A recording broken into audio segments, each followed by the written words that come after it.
PT and my learned husband. If barrister, if you're not so much, I like him, all the very pushful. It's moving. Accompanied by our able chairman and my honorable husband as well.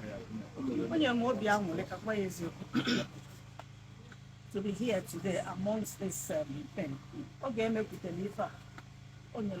is, I was over the moon in London. Not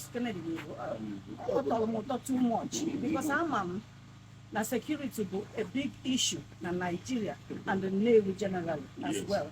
Because I'm no way the man, I'm an ego to the Navy.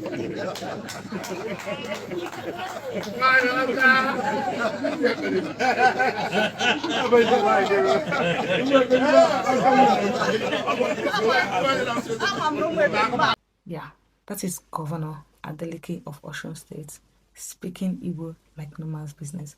Can you do it? Yes. Is it achievable? Yes. Is it easy? No. If you put your head down, can you do it? Yes, you can. Motivation to tell you that it's not impossible to speak Igbo language. Yeah, we're trying, okay? We're trying and you have to try as well.